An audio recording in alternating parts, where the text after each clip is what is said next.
السلام علیکم فرینڈس، کیا آپ کو معلوم ہے کہ صحابی حضرت حنظلہ رضی اللہ عنہ کون ہے؟ آئیے ان کے بارے میں مختصر جانتے ہیں۔ حضرت حنظلہ کا تعلق مدینہ منورہ کے اوس قبیلے سے تھا اور یہ انصاری صحابی تھے۔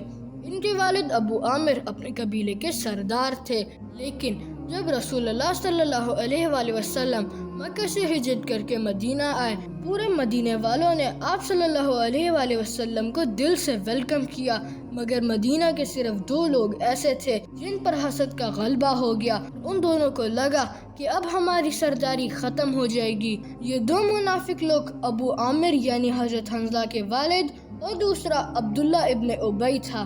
ویورز، منافق ابو عامر کے بیٹے کا ایسا ایمان تھا کہ ایک دفعہ حضرت حنظلہ اپنے گھر سے نکلے اور کہتے جا رہے تھے کہ حنظلہ تو منافق ہو گیا، حنظلہ تو منافق ہو گیا۔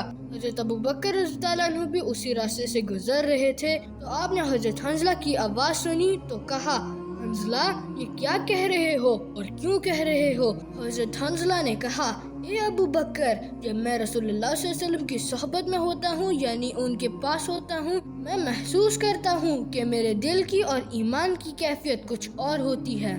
یعنی رسول اللہ صلی اللہ علیہ وآلہ وسلم ہمیں جنت اور جہنم کی یاد اس طرح دلاتے ہیں کہ گویا ہم اسے اپنی آنکھوں سے دیکھ رہے ہوں۔ لیکن ابو بکر، جب ہم دنیاوی کاروبار اور اپنے خاندان کی طرف واپس جاتے ہیں، بہت سی باتیں بھول جاتے ہیں اور دنیاوی معاملات میں پڑ جاتے ہیں اور میری کیفیت چینج ہو جاتی ہے، لہٰذا مجھے لگتا ہے کہ حنظلہ تو منافق ہو گیا۔ حضرت ابو بکر نے جب یہ سنا تو کہا، اللہ کی قسم، میرا بھی یہی حال ہے، چلو میرے ساتھ رسول اللہ صلی اللہ علیہ وآلہ وسلم کے پاس۔